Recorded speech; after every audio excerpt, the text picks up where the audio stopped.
So China has won.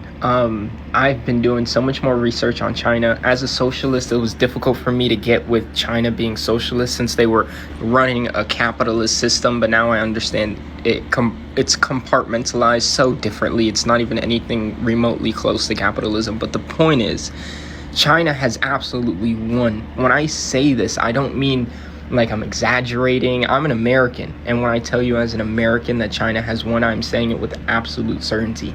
They are winning in the tech sector.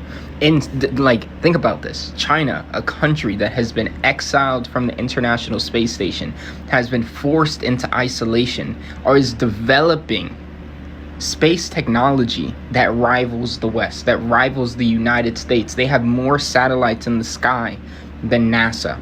They're going to start expanding into the solar system faster than NASA. And they started after NASA.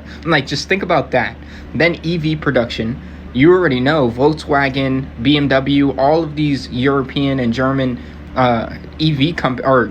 car manufacturing companies went to China recently in 2020, early 2024, saw the EV production in the automotive vehicles within China, and they lost it. They were like, we are so far behind. We need to find out how we can improve our cars. They did full revamps. And one of the CEOs said that they threw out all the research that they did before. I think that might have been the Volkswagen CEO. Absolutely insane. So that's EVs. Now when it comes to just social policies, healthcare, housing, food, they have something called the SFDA, which is their version of the FDA, and they are literally working on vegetables to increase their vitamin and mineral count.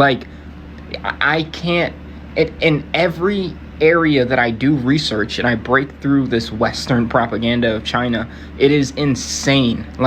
They are so far advanced. They are when I think about the US spending $2 billion to start the Chinese propaganda, that propaganda is going to be domestic. I don't think that propaganda will be international. It's going to be difficult. For example, again, China does trade with the global South more than they do trade with the West.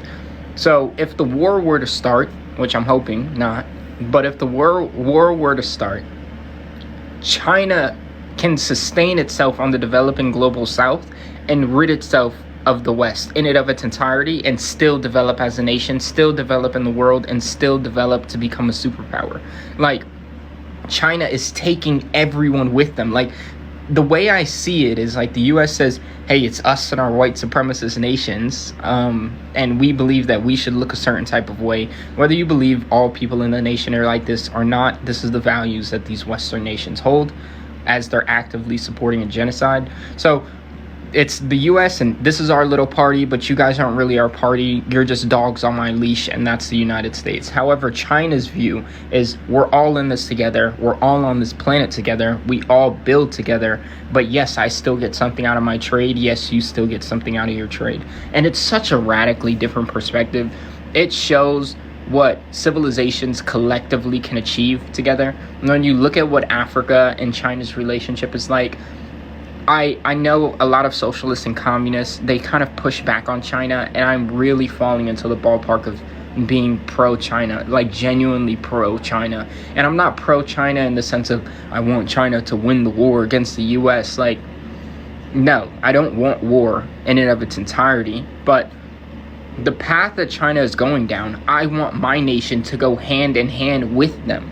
But of course, the people want the empire. They want the ability to literally follow a rules-based order. We set the rules and we order everyone else around to follow them. And the American people, the American leadership don't want a new world where they work hand in hand in cooperation with other nations and respect other cultures.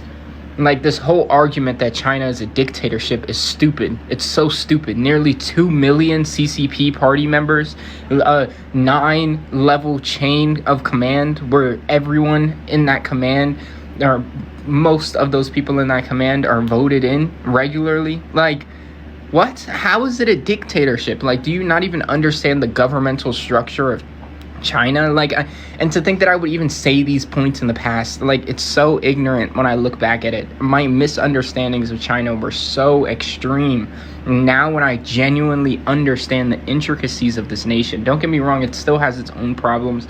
There are still Chinese that are racist. There are still Chinese that share the same ideas as the West. Like, no human, no group, no civilization, no particular identity is going to be perfect in a sense, right? But it's better, and it's absolutely better for all humans.